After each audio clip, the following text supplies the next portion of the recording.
Welcome back to Cryptos Are Us. I am George. We're all George. So, let me give you an update on what's going on with Grayscale. Are they dumping? And I'm here to give you a warning about the U.S. Department of Justice. They plan on dumping too. With what Bitcoin and how much? Should we be concerned? Well, let's talk about all these things and more tonight. Let's do it. Welcome, guys. Hopefully you guys are doing well. You know, Bitcoin is still holding. Not any better, not any worse. About 40,100. A little bit better than this morning. We'll take that. Overall, we're moving in the right direction, sort of. And it could get better because JP Morgan, declared that GBD's outflows have stemmed and the Bitcoin downside should be largely behind us. Should we listen to JP Morgan? Didn't Jamie Dimon just come out a week ago saying that he doesn't want to talk about Bitcoin anymore and he's still so bearish about Bitcoin, yet his firm is saying these things?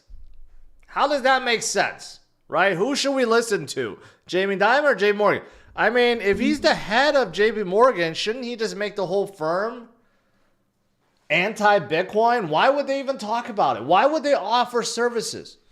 And more importantly, why would they advise you that this downside is behind us? It makes you wonder. But according to this article, or according to JP Morgan, they said they anticipated that there would be about $3 billion worth of outflows. Okay, just from general investors that wants to take some profit, including FTX. And they said they anticipate about 1.5 billion that would leave to go into the other funds because of their high interest rate at 1.5% versus everyone else at 0.2%, right? So basically, according to their analysts, this was in line with expectations. But it makes you wonder, why are they telling everyone that the downside should be behind us, right? Are they trying to pull something? I don't know. I'm hoping it's not. I'm hoping they're just trying to be direct. But, you know, you just can't trust a large bank like Jamie Dimon or JP Morgan, nor can you trust Jamie Dimon when it comes to Bitcoin, at least. Okay. But, you know, speaking of GBDC, officially, we have 394 million that was sold. I don't have the intake for Fidelity, for BlackRock, and others. That will be posted tomorrow. But one thing that looks pretty promising is that the outflows are starting to diminish. Yesterday, it was over 400 million. The day before was over 600 million. Even though 394 million is still a very large amount to be coming out of Grayscale, it is diminishing. And pretty soon it'll be at zero. Right? The other boys, though, however, are still accumulating by a lot. So, it's looking good. And here's the thing, guys. Think about this. When you have one entity that's selling $400 million worth of Bitcoin per day, and Bitcoin is still holding at 40,000, that kind of shows you how strong Bitcoin is right now. Right? Think about it. Every day, it's almost guaranteed you have one entity that's selling hundreds of millions of dollars worth of Bitcoin, right? We're talking about Grayscale. Yet, Bitcoin is holding steady at 40,000. That shows you the true strength of Bitcoin right now. The bulls, even though they let go a little bit, they're not letting go that much more. They said enough is enough. We're going to hold our ground here. That's pretty amazing. And wait until this becomes zero. And then the inflows every day becomes 400 million, 500 million, 600 million, $1 billion into these funds. Well, then we're going to see the price start going up in a big way, right? So that's about to happen. According to this person, ETFs for gold own about 1.5% of the total supply. ETFs for Bitcoin already own 3% of the supply.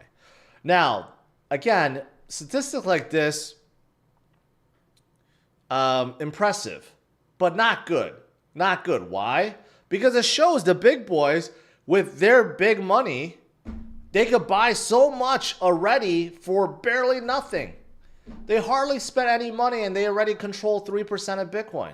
Think about that. That's why I keep telling you guys, it's still a great time to accumulate while you can, while things are cheap. Because when these ETFs own 10% of Bitcoin, 15% of Bitcoin, 20% of Bitcoin, well, that's when Bitcoin is going to be worth a lot more, but it's going to make it that much harder for you to accumulate, right?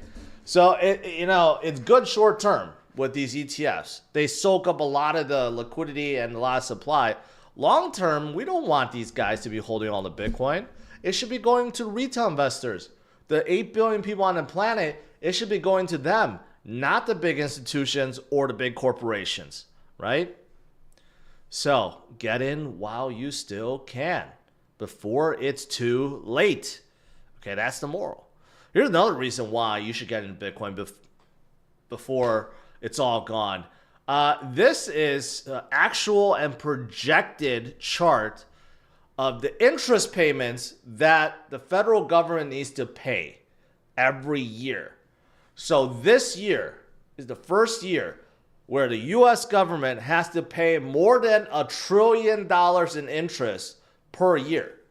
That's just interest. Interest only. Not even talking about repayment of debt. This is just interest payment.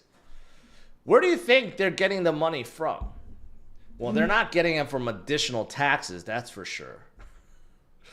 They're going to get it from two sources. Number one, IOUs, more bonds. They're going to borrow more money. And number two, they're going to print more money. That's it. There's no more sources of money. Right? So this is another reason to stock up on Bitcoin, because you want to outperform inflation with your assets. If you don't, your money just go burn away. It's like a silent tax. That's what inflation is. Right? So if you look at this, by the time we hit 2027, that is probably going to bring us close to $2 trillion in interest payments. And it's just going to keep on going. It's not going to stop. Yet in 2027, Bitcoin, I don't know, even if it falls down from its peak, it could still be at like 100,000, 200,000 by then. So, I mean, another reason why to load up on Bitcoin, right?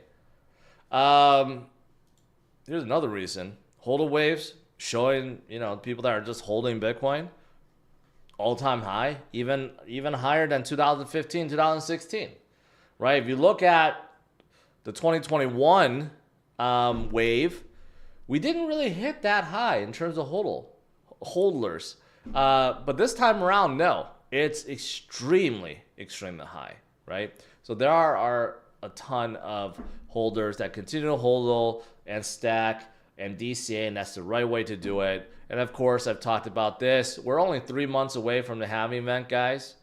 And looking at the previous halving events, $12, $675, $9,760.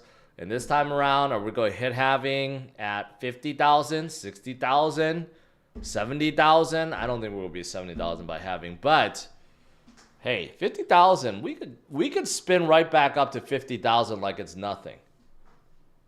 I mean, that's the reality. By the end of February, we could be plus 50,000. By the time we hit halving in April, we could be at high 50s, low 60, or maybe even a new high of $70,000. When the Grayscale selling stops, anything goes. Anything goes, right? So, yeah, just keep those things in mind. Okay, but is there anything that's going to disrupt us? Well, no, not really. Not really, but you know what? I'll bring it up anyways.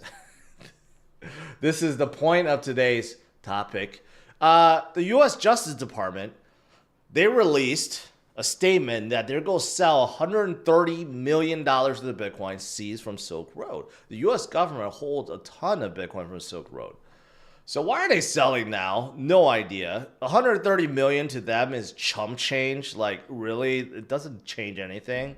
So, is this important? Well, I don't know. If it leads to like $2 billion worth of sales, then maybe. But right now, selling $130 million, it sounds like a lot. I wish I had $130 million of the Bitcoin to sell, but I don't.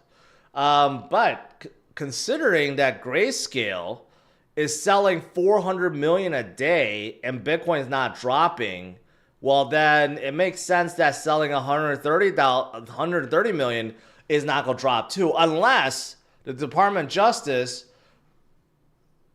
purposely wants to drop things, right? They send it to Coinbase and then they sell 130 million on the spot market. Well, that would probably cause a disruption, but I don't even think Coinbase will let them do that. If Coinbase saw a deposit of 130 million into their spot wallet and they're saying that there's going to be dumped, I think they're going to stop that. I just don't think they're going to allow it. But anyways, bottom line is, should we be concerned about this? I don't think so. 130 million will be eaten up by the market like it's nothing. Okay, so there we go. They plan on dumping, but is it a big concern? I just don't think it is. I just don't think it is. I guess we'll see. And there's no timetable, too. They declared they're going to. Does that mean they're going to do it tomorrow? Does that mean they already did it? Maybe they already did it, or they go do it on Friday, or they go do it next week. No one knows. But it's just weird. Why would they sell 130 million now? I mean, like, it doesn't really help them unless they need it for something else. I don't know what. Okay, so that's Bitcoin. What about some other stuff? What's going on? What about alts? Well, according to BTC dominance, right? I don't know. If you chart dominance, it's looking like altcoin season could be starting up again. Obviously, altcoin season was really hot in October, November, kind of cooled off a little bit in December, cooled off a lot in January, right, this month. Will it turn around and heat up again? Yeah, I mean, when the market gets hot again, everything's going to heat up. Even when Bitcoin heats up, altcoins will heat up, right? But right now, a lot of altcoins are kind of steady. They haven't really dropped too much. They're just holding in a holding pattern. So we'll see if altcoin dominance starts going upwards. But there are a lot of exciting things that are happening, right? You can't ignore these things. Like ETH, for example, they're going to push this new upgrade, the Denkun upgrade. That's going to come like in days. They're going to deploy it to their testnet first, and of course the mainnet. And what this does is basically makes rollups more efficient, and it's going to help tremendously to all the L2s that are using rollups. For example, Arbitrum, right? Arbitrum is the biggest L2 for Ethereum. They have the most TVL, about 2.6 billion, and they're doing very good, right? They have a 85 million grant program, okay? That would be huge if approved, because they're going to draw in more dApps, right? Especially since they're pushing their new L3. You know, Xi Network was the very first one. It's the first L3 ever in this space, because it's a layer or a chain on top of a L2 chain that's on top of Ethereum, right? And they're making waves. This is a gaming chain. It's like a Beam competitor. You could see that whatever this game, Crypto Unicorns, ditch Polygon to go to Xi, right? So Xi looks pretty promising. Gaming, I think, is just going to be big this year. I keep wanting to say next year, but it's hard to believe that it's already 2024. But yeah, so Arbitrum is going to improve from that Ethereum upgrade. Optimism is going to improve. Optimism is not trying to create new layers like layer 3s. Instead, they're trying to become super chains. They're trying to hook up all these other chains together. For example, they already hooked up Lisk. They plan on hooking Base. They plan on hooking Manta Pacific, because they're all based on Optimism. So they're trying to create like the super chain rather than what Arbitrum is doing. And it could work. It could work, right? And they are absolutely huge as well. So both of these projects are going to improve greatly from this upgrade. And everything else on top of them will improve as well. And then also I saw Beam, right? Beam bought some company called Join, which is an app that allows users to shop and pay with stablecoins anywhere. So that means Beam wallet users can now use or pay for things at Amazon and Shopify utilizing stablecoins using the Beam wallet. That's pretty cool. That's pretty cool.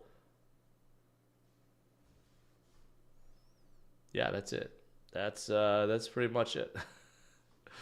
All right, guys, let's do some Q&A.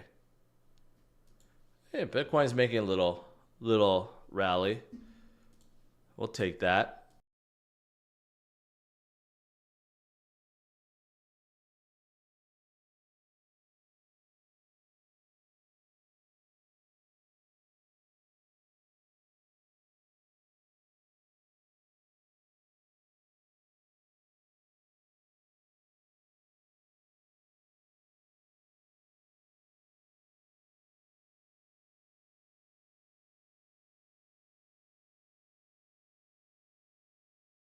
All right.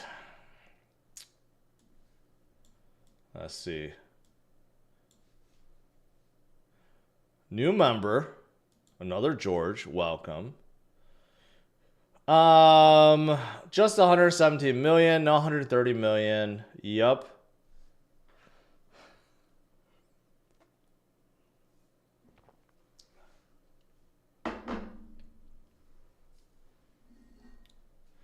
Jamie loves dirty money. Well, that's I'll just say I don't disagree with that.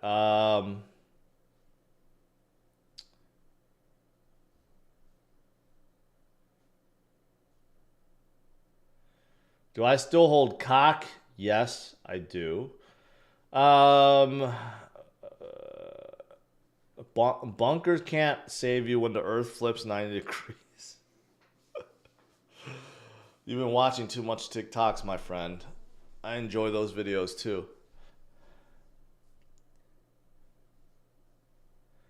Does anyone ever take a second to think about how big space is? Like the enormity of, or the vastness of space? You know, whenever I hear people talk about how big space is and how many universes there are and how many galaxies there are in each universe, I mean, it's like, it's so crazy. It's just so crazy to think about.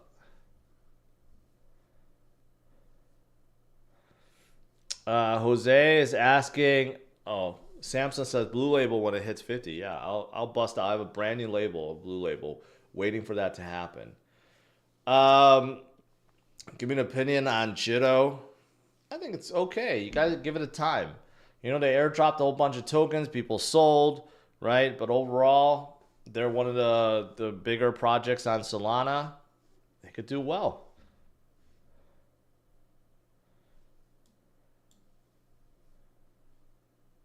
Did I get Monk? No, I did not.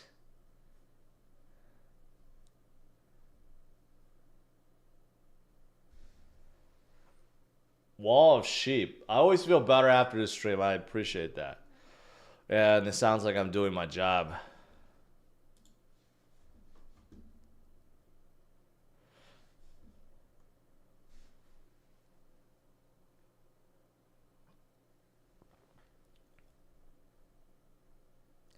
Infinite is a crazy concept. You know, like they measure the universe is about 13.8 billion years old, and we can only see with our telescopes about that far.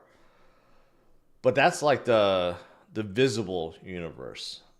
A lot of scientists believe that there is universe outside of, or space outside of the growing universe, right? That we can't see because it's completely dark because there's no stars in there, right? Like it's just basically space is infinite vastness.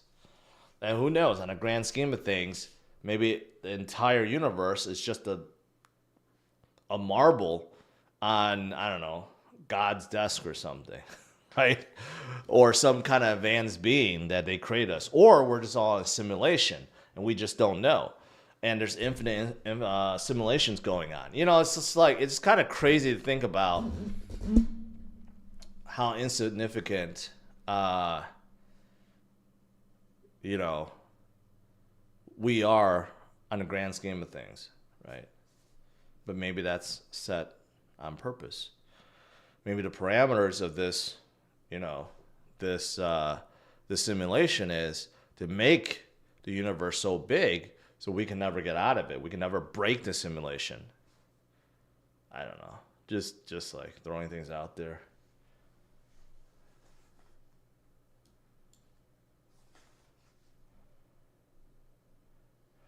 Do I hold both Myro and Rocky? No, I don't hold Rocky.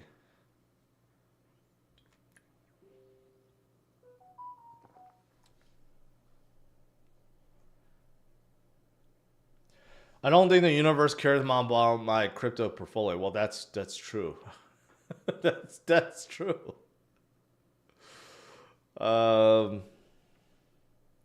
It's impossible for us to be the only intelligent life. Yes, it is virtually impossible. I would say there's just no chance. There are other intelligent life forms out there. There are probably a lot more, way more advanced civilizations out there, but because space is so big, you know, you'll never reach them. You'll never reach anyone. I mean, even going at light speed, which is far beyond our capabilities, even if we're going at light speed, it takes like how many years to get to the next planet that can inhabit life? Like 100 years or something, or 1,000 years. And to even think about getting outside of our galaxy would take millions of years. Even going at light speed, it's just like, there's just no way. No way. You need to invent like a wormhole or something, or a space jumper or something like that. And that's way, way, way beyond our capabilities.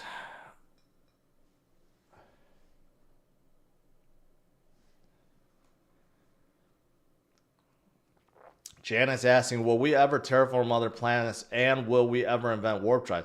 How would I know? Okay, I don't I don't have a time machine. If I had a time machine, I would just go to the year 10,000 first of all and see if human life is around. If we're still around in 10,000, you know, I'm pretty sure we have invented some kind of advanced, you know, transportation ship that can go light speed and beyond. But, you know, maybe by then we're all dead already. I don't know. Maybe Bitcoin will still be will be around by year 10,000. It'll be worth, you know, whatever it's worth.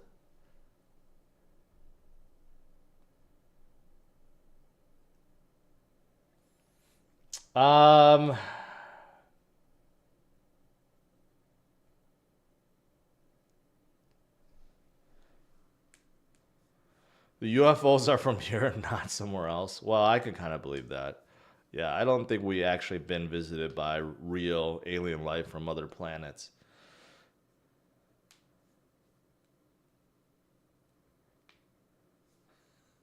Mark J says, glad to hear you are really scientific literate. I'm thoroughly impressed. Most people have no idea. I just pick up on things. And I try to use my logic, the ones I use on crypto with everything else. And you know, if you use logic, then it kind of like put things together, right? But then again, who knows? Maybe we're all completely wrong about everything. Maybe you should sit down with Joe Rogan. I love to sit down with Joe Rogan. Although I don't think I have anything interesting to say other than crypto. I don't think he really wants to hear crypto. He may want to hear about karate combat. Bash Rutten was talking to him about karate combat and karate tokens, so I guess he kind of talked crypto with him.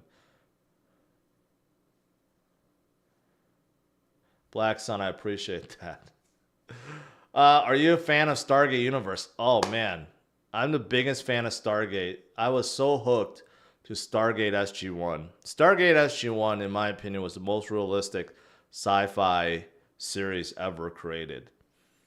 And then there was Stargate the original movie, then Stargate SG-1, with the series was so much better. And then Stargate Atlantis wasn't bad. And then Stargate Universe, they could have done so much more with the universe, and then they canceled it. Stargate SG-1 is still the best sci-fi show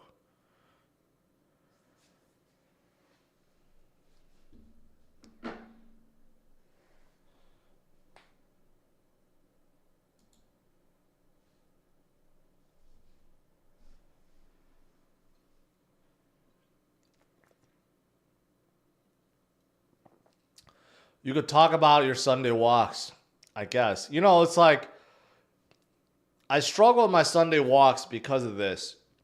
Because for a long time, I was just kind of talking about like random things, my thoughts, and what's going on in my life, and people like that. But then when the market got hot, people didn't want to hear that anymore. They wanted to hear me talk about crypto. So I started giving more thoughts about crypto. And then people started telling me, well, I want to hear you talk about other stuff other than crypto. So I'm kind of stuck between that. So I try to kind of mix it up between the two. But I don't know what direction I really want to go with the Sunday walks, you know?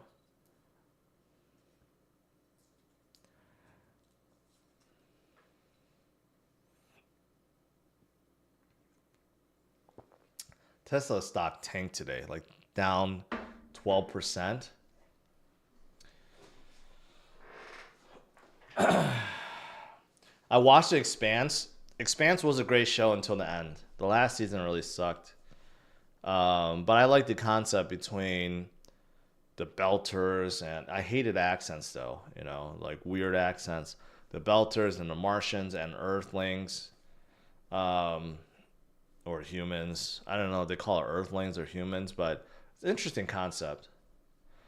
Do you think Mount Gox may be an issue? I don't know. Some of the repayment is done in Bitcoin, some is done in cash. A lot of people right now, you know, the Bitcoin guys, if they get their Bitcoin, will they really sell? Some may. Some will hold for the bull run. They know it's coming. Everyone that's going to get repayment are Bitcoin people, right? They know about the halving event. They know about the 4-year cycle. So a lot of people that get paid back, I think they're just go hodl.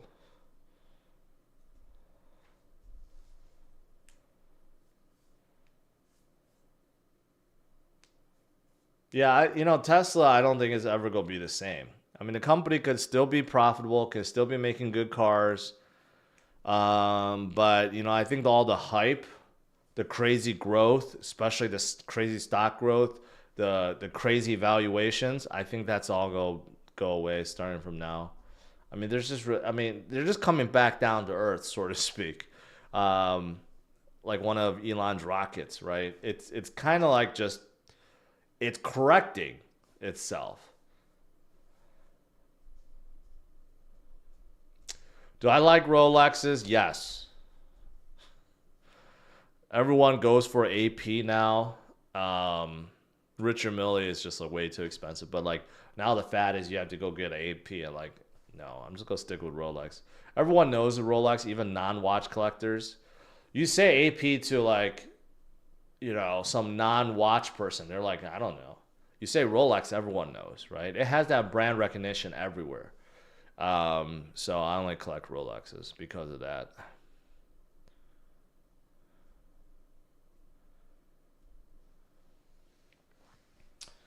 Are you watching Discovering Stranger Worlds? I watched all of them. I didn't. I watched all of them. I thought Discovery is really good. Stranger Worlds so. Picard season 3 was the best. Season 1 and 2 had its own plot that was so.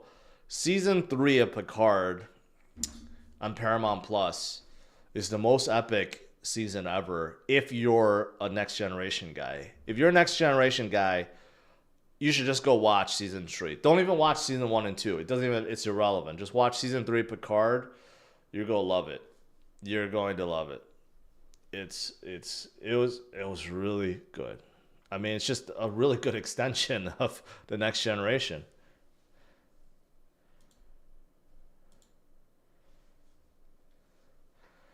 Lewis is asking, is sheep still a good hold? I don't know. Ever watched the series Dark Matter? I think so. I don't remember. It sounds very familiar. I'm pretty sure I did. Is Sheep a good hold? You know what? If you're going to hold a meme, like in my case, if I'm holding a meme, I'm picking some smaller speculative meme rather than a giant meme like Sheep because the upside is so limited. Can it go back to its previous high? Yeah, but how much are you going to make? A 5x, which isn't bad. If you get in on a lower cap, you know, meme, your upside is 1,000x, you know. So, you know, that's kind of how I see it. Stargate SG-1 just made a lot of sense because it took place in modern times. It wasn't like the future, like Next Generation or Star Wars. It took place in modern times, and then they met advanced civilizations, and then they become elevated because of them, right? Like that's more real, like more realistic in terms of how it would happen. So I really like SG-1, and they brought up so many interesting things.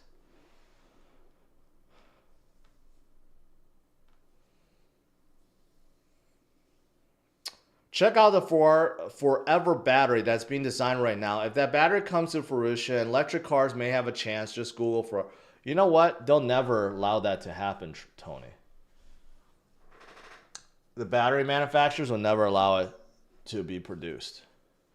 Just think about it. It would be the death of all battery companies, including Tesla. Tesla owns the biggest lithium battery production plant in the world. Um, so they're not going to allow it. Just like they're not going to allow water powered cars. The oil industry will never allow it.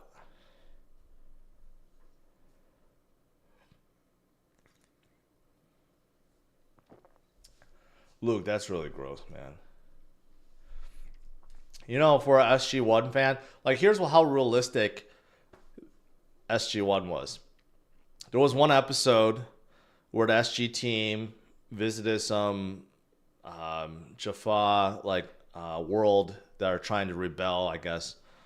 And there was one episode where they asked for weapons, right? And then the humans brought all the, what do you call it? What's their name? What's the guns that they were using? The P90s, right? Of course, using bullets. And then the Jaffa rebels or whoever they were, they're like, oh, we don't want that. We don't want bullets. We want, you know, the fancy laser guns, which I forgot what they're called. And then Jack O'Neill is like, you don't want these guns? And then like he just like, you know, he did the demonstration and just shot down this like wooden, you know, plank or something where the laser guns would just like scorch it, but the P90 just like cut it in half. Like no other show would demonstrate that, you know? It's like that was really cool. Those of you guys that are SG-1 fans, you would know what episode I'm talking about, but you know, that's example of like modern versus future melded together.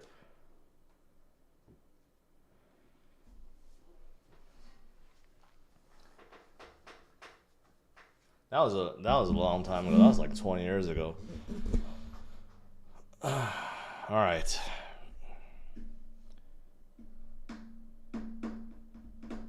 Tesla robots are where the real money is. Same with AI. Yeah, I mean, they're Optimus. I saw the recent Optimus bots. They move pretty smoothly. You know, we're getting closer and closer to Judgment Day. Jumpman, they already have that. I'm pretty sure they have that. I'm not going to repeat it. Mine looking at OLAS, AI agent play, highly recommended by Singapore guru Chicken Genius. The guy's right 90% of the time. FDV being too high, tokens are burnable, lockable until 20. I have no idea who that genius. Oh, Chicken Genius, I remember that guy. Didn't he quit? Kevin made him quit. Like Kevin kept picking on him, and then he got really, really pissed off. I actually really enjoy that guy. I know who you're talking about. Is he back? Because he quit YouTube. Is this OLAS a crypto play? This was 6 months ago. Which OLAS project are you talking about? Is it this one? Auto no loss? 272 million market cap. They're actually pretty big already.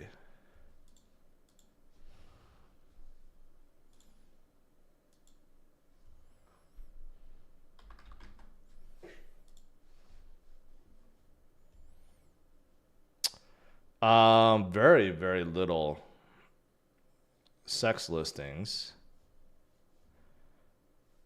Is this the one? Eyes Wide Shut. Is this the right project, or are you talking about another one?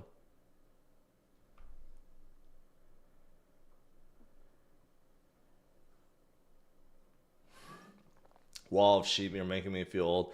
Hey, if you're a Stargate SG-1 fan, that means you're at least in your late 30s or early 40s.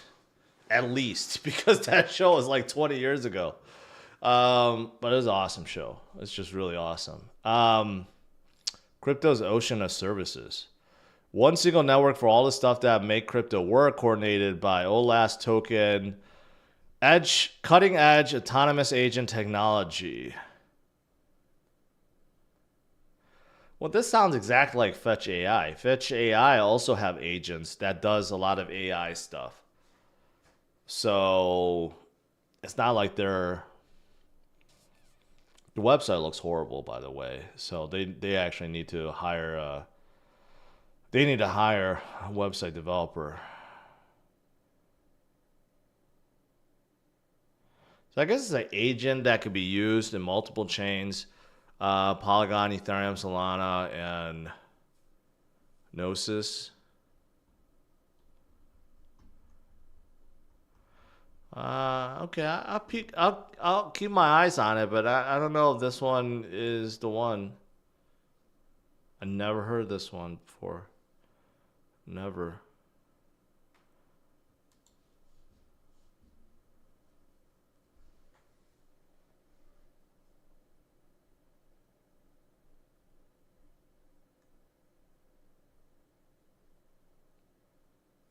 I'm 25, love that show. Really? When did you watch it? Like when you're like 6-year-old, 5 years old? Tony, I tried to get into 100. It's too much for like, you know, teenagers and stuff. Too much like teen drama stuff. I never got into it. I tried watching it like a few months ago. I couldn't really get into it.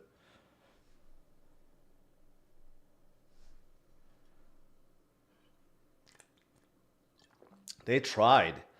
Devin, they tried. Whoever the show writers are, they've been trying to get a new series going for a long time, but Sci-Fi Channel, whoever, you know, they just don't want to pay for it. I mean, Stargate series, I mean, all those actors are so old now. You know, MacGyver, whoever played MacGyver and Jack O'Neill, he's like so old, and Samantha Carter and everyone else are so old. They're not going to like, I don't think they're going to do any more shows.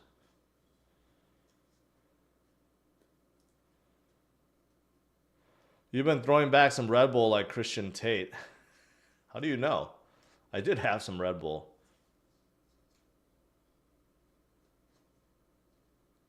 Yellowstone and prequels are the best. I've been seeing a lot of clips about Yellowstone. They look fantastic. I need to watch that. If I need to, you know, download a new series, I think it's going to be Yellowstone.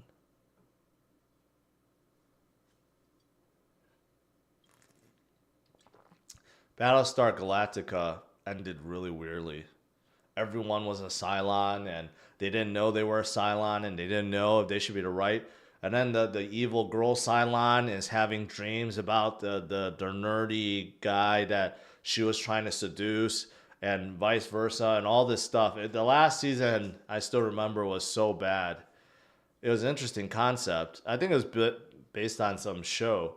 And I'm still surprised I remember the term Cylons, because it's a really weird name.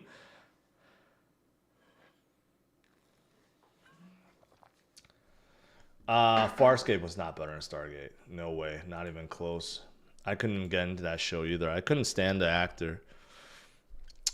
Everyone's asking about Honk, or maybe it's just one person. 17.1 million.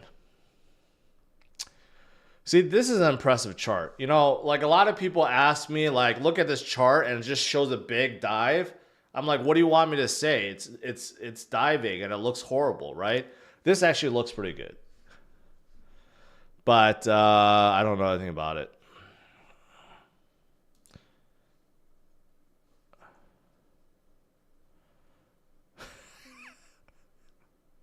That's actually pretty funny. Mess with the honk, get the bonk. I mean, that's creative, right? That's actually creative. That's funny. It's not like they didn't call it like Honk Pepe or Honk Bonk or whatever it is, right? That's actually creative and unique. They got 4,000 people following them. They have, how many holders do they have?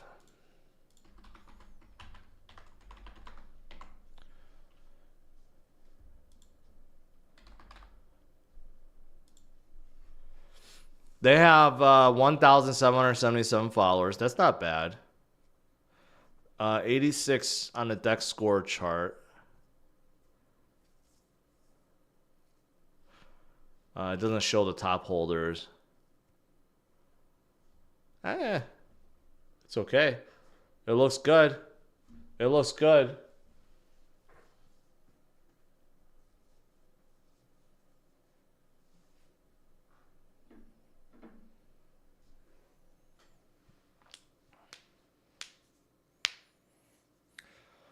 Where do you purchase Honk? I'm pretty sure you have to go on. I'm pretty sure you go on Radium. That's the only place that's gonna have it.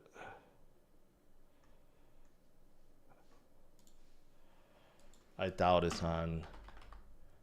Oh, it is actually on CMC already. They're up 118% today, guys. So probably not the best time to get into it, but yeah, they're on Radium. They're on Jupiter too.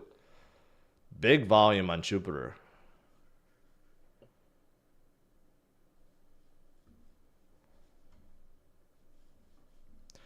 The future of 1-inch, it's a DEX aggregator. It could survive, but it's not like it's never had great momentum. It's useful, but not a great play for returns. Let's just put it that way.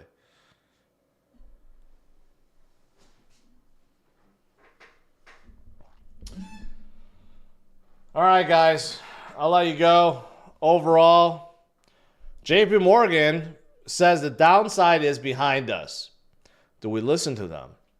Well, if we're looking at GBDC and how much they're selling, it's starting to slow down. Maybe it's going to get to 300 tomorrow, 200 next week, 100, and then we're going to have that buying pressure back once again. And about the U.S. government, should we be worried? 130 million on a Silk Road? That's barely nothing. That's not going to cause a dent at all. So continue to stay strong, guys. And I'll see you guys tomorrow, 8:30 a.m. Central Standard Time. It'll be a happy Friday. We'll have a good time. All right. Have a good one. Take care.